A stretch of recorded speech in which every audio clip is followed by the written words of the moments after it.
الحمد لله نحمده ونستعينه ونستغفره ونؤمن به ونتوكل عليه ونعوذ بالله من شرور أنفسنا ومن سيئات أعمالنا من يهده الله فلا مضل له ومن يضلله فلا هادي له وأشهد أن لا إله إلا الله وحده لا شريك له وأشهد أن سيدنا ومولانا محمدا عبده ورسوله صلى الله تعالى على خير خلقه سيدنا ومولانا محمد وعلى آله وأصحابه أجمعين. اللهم صل على سيدنا ومولانا محمد وعلى آل سيدنا ومولانا محمد وبارك وسلم صلاة وسلاما كثيرا كثيرا. يا رب صل وسلم دائما أبدا على حبيبك خير الخلق كلهم. أما بعد فأعوذ بالله من الشيطان الرجيم. بسم الله الرحمن الرحيم. أولما أصابتكم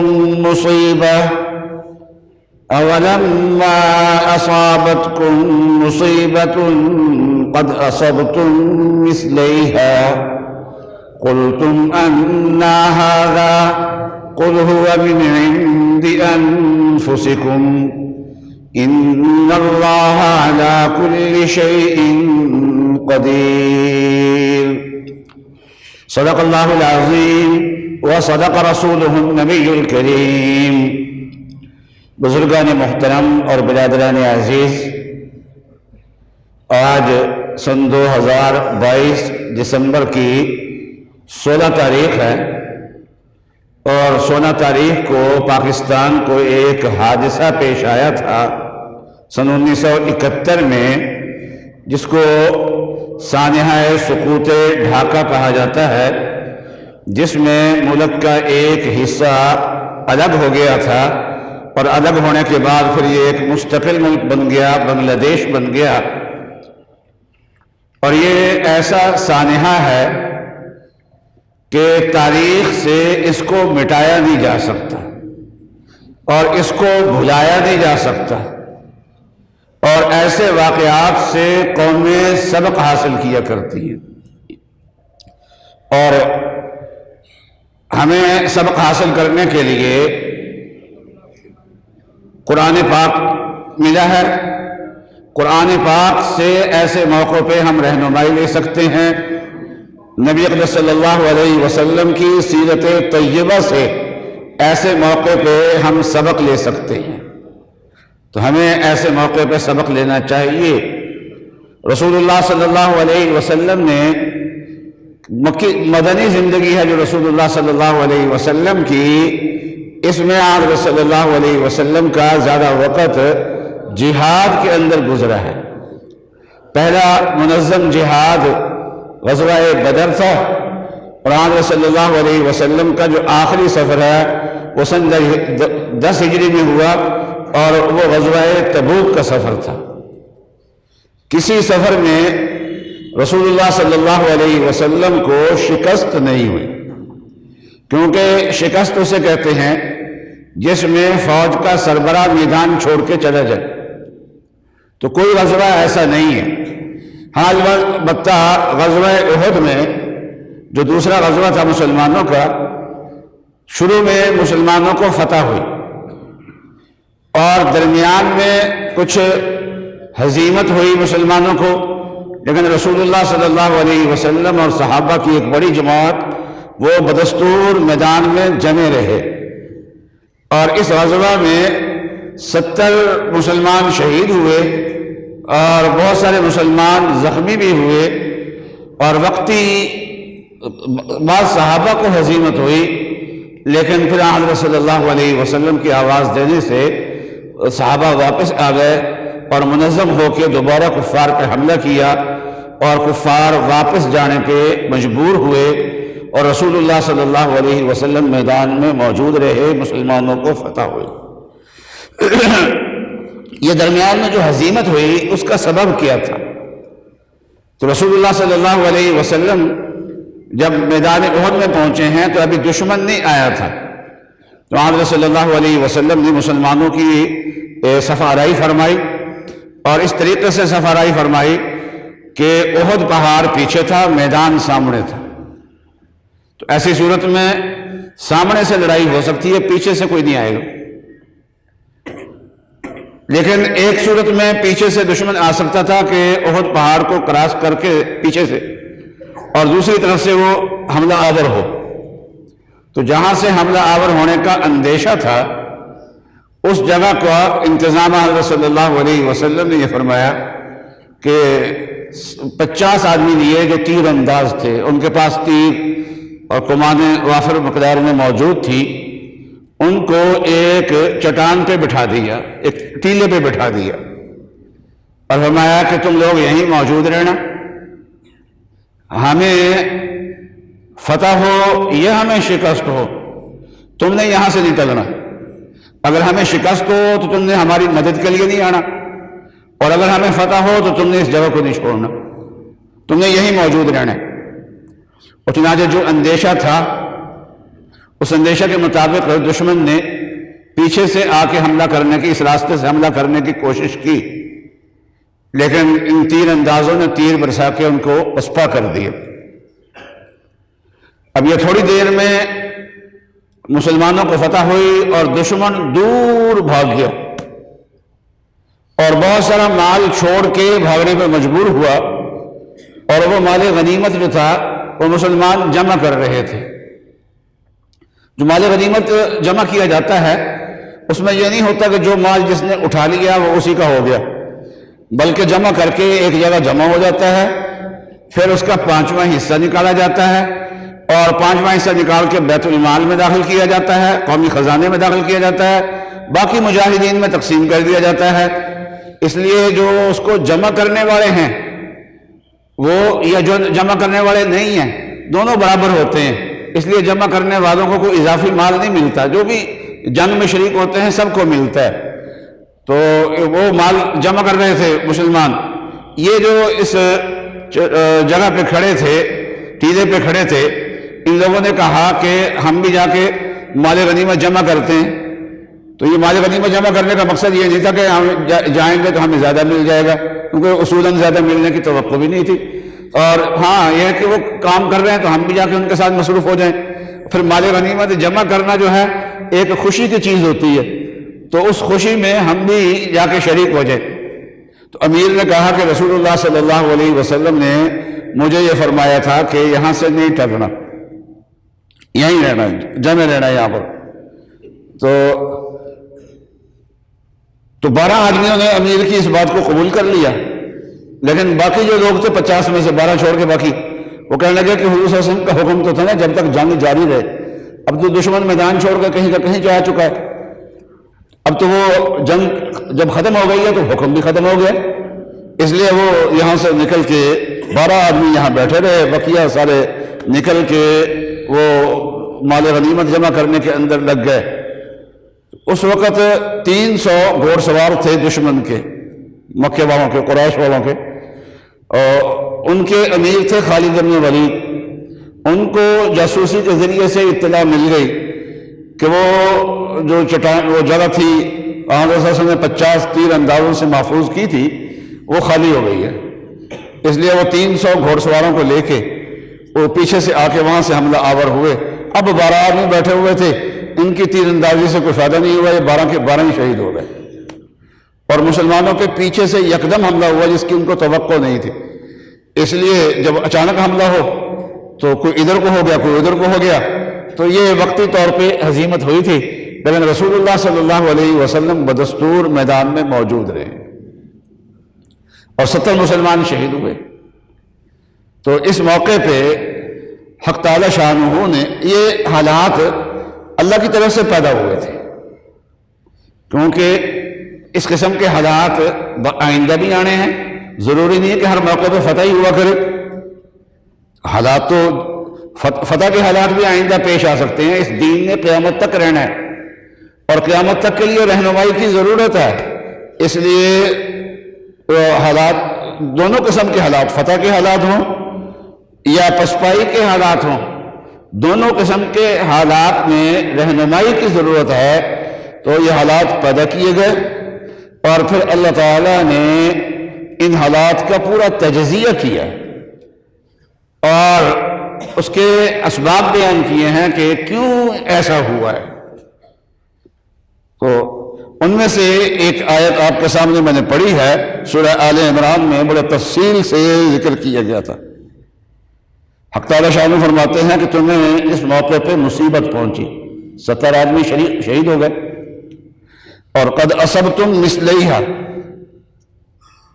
اور اس سے پہلے تم ان کو اس سے دگنا نقصان پہنچا چکے ہو، کیونکہ غزوہ بدر میں 70 کافر مارے گئے تھے اور 70 مسلمانوں کے ہاتھ میں قید ہو گئے تھے۔ جو قید ہو گئے تھے مسلمان ان کو بھی قتل کرنے پہ قادر تھے، اس لیے یوں کہہ سکتے ہیں کہ جتنا غزوہ احد میں کافروں نے نقصان پہنچایا مسلمانوں کو، تو اس سے پہلے مسلمان ان کو اس سے ڈبل نقصان پہنچا چکے ہیں۔ تو تم نے ان کو نقصان پہنچایا اور تمہیں بھی آج نقصان پہنچا، تو تم نے سوال کیا قلتم انا ھذا، کہ یہ کہاں سے آ گیا، یہ چیز کہاں سے آئی؟ فرمایا قل ھو من عند انفسکم، اللہ میاں نے جواب دیا کہ یہ جو حالات میں پیش آئے ہیں یہ تمہارے اندر سے پیش آئے ہیں، تمہاری وجہ سے پیش آئے ہیں۔ مطلب یہ ہے کہ اپنے حالات کا جائزہ لو، اپنا تجزیہ کرو، اپنی باتوں پہ غور کرو کہ کس لیے یہ حالات پیش آئے ہیں۔ اگر جاننا چاہتے ہو کہ یہ وقتی طور پہ نقصان ہوا ہے اور چند صحابہ کو ہزیمت ہوئی ہے، تو یہ ہزیمت کیوں ہوئی، شہادتیں کیوں ہوئیں، نقصان کیوں ہوا، تو پھر تمہیں چاہیے کہ ان حالات کا جائزہ لیں کہ ایسا یہ کیونکہ یہ تمہارے اعمال کی وجہ سے ہوا ہے، اس لیے اپنی حکمت عملی پہ، اپنے اعمال پہ، اپنے حالات کا تجزیہ کرو اور تجزیہ کر کے فیصلہ خود کرو کہ تمہارا نقصان تم نے کیا کیا تھا جس کی وجہ سے تمہیں نقصان پہنچا ہے۔ اور قومیں جو ہیں وہ نقصانات سے بھی جائزہ لے کے اس نقصان کو آئندہ کے لیے اپنی طاقت بنا لیا کرتے ہیں۔ چنانچہ تو ایسے ہی ہمیں بھی جائزہ لینا چاہیے، ان حالات کا جائزہ لینا چاہیے، اور ان حالات کا جائزہ لینے کے لیے کہ جن حالات میں یہ ہمیں یہ تاریخی ہزیمت دیکھنی پڑی، شکست دیکھنی پڑی، تو اس کا جائزہ لینے کے لیے اس وقت ایک کمیشن بنایا گیا تھا جس کو حمود الرحمن کمیشن کہا جاتا ہے۔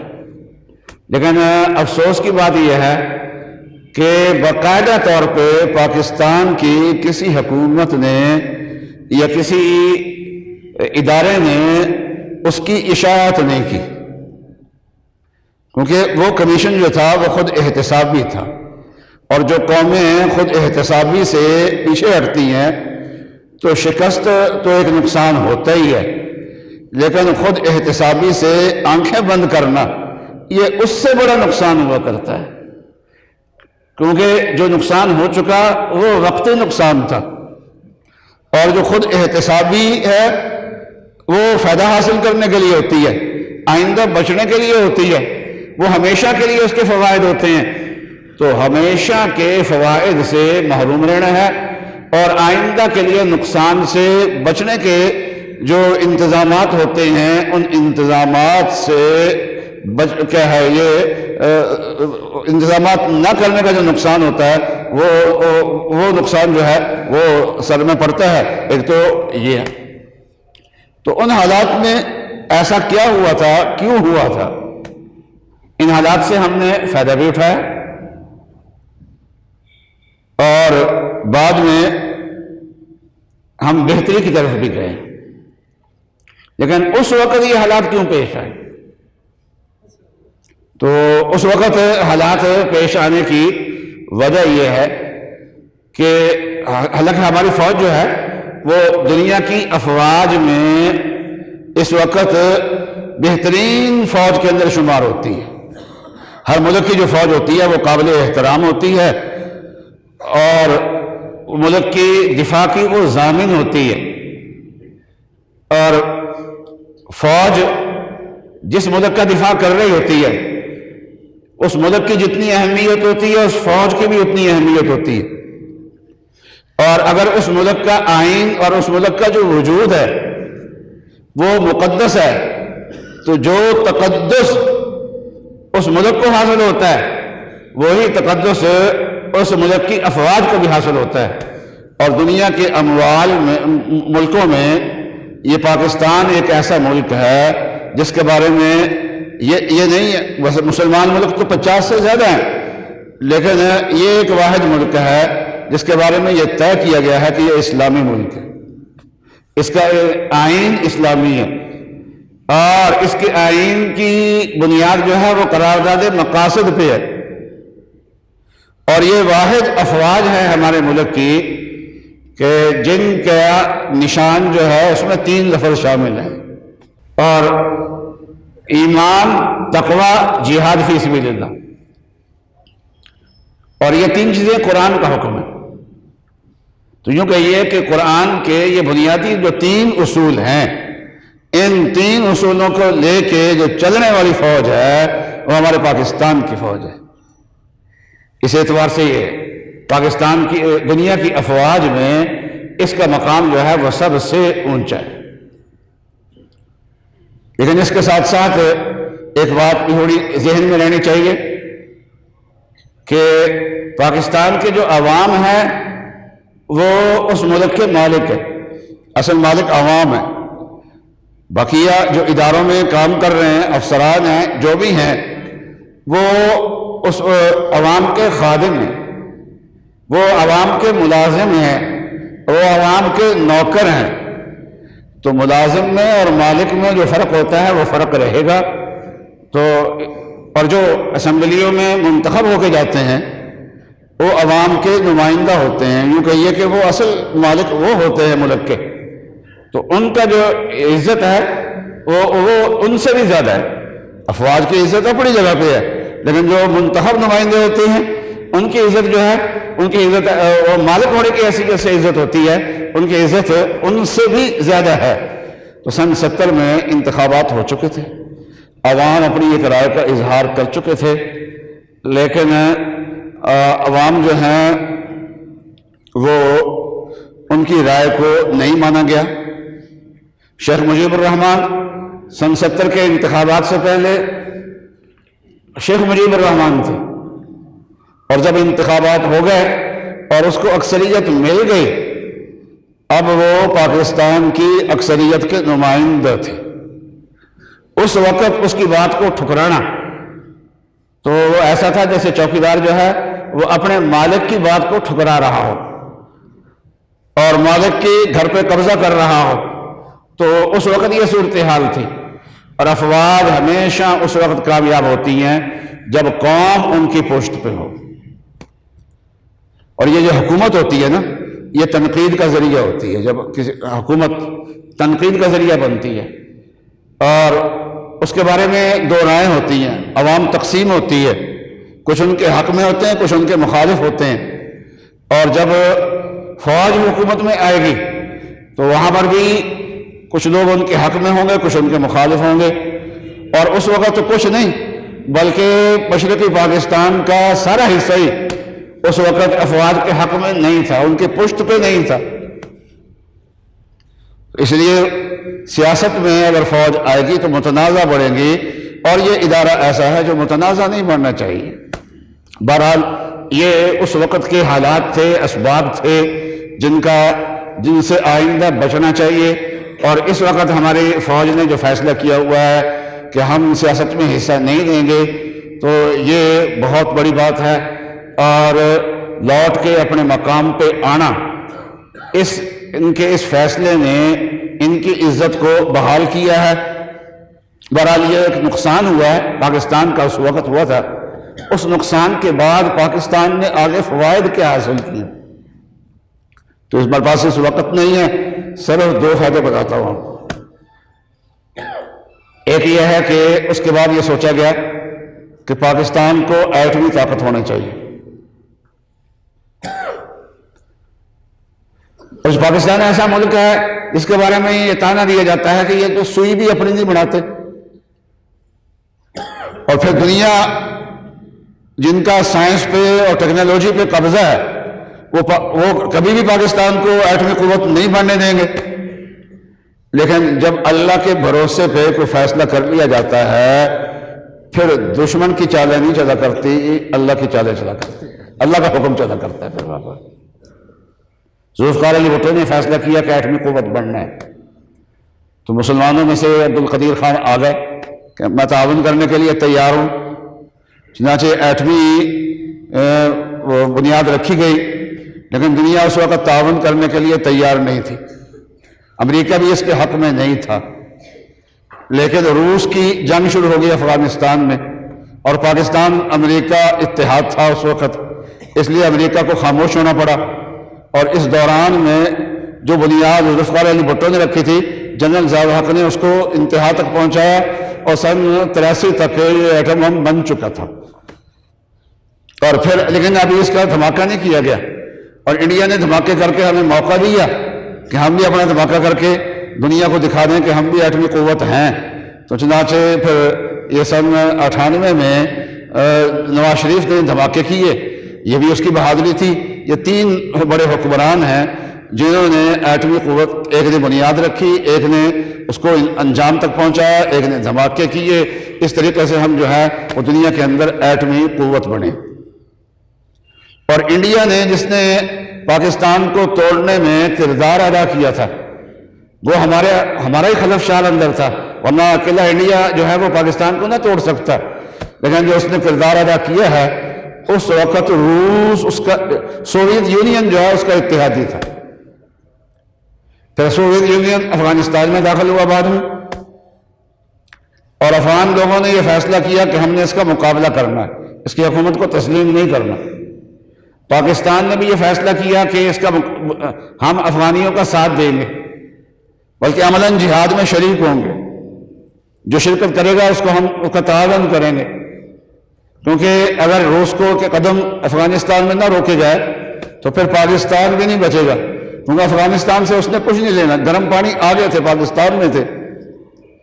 تو پاکستان نے ساتھ دیا. 8 سال کی قلیل مدت میں سوویت یونین کا نام و نشان ختم ہو گیا ہے.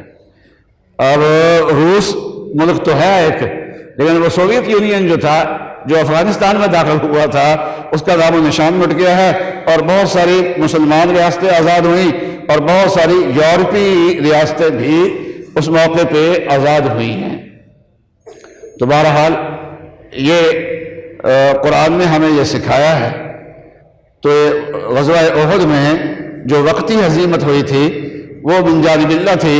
وہ اللہ تعالیٰ چاہتے تھے کہ یہ ہزیمت ہو، اور پھر قرآن نازل کر کے اچھا اس موقع پہ جو مسلمانوں کو ہزیمت ہوئی ہے تو اس موقع پہ تنقید کرنے والے دو قسم کی تنقیدیں تھیں. ایک اس وقت کے منافقین نے تنقید کی.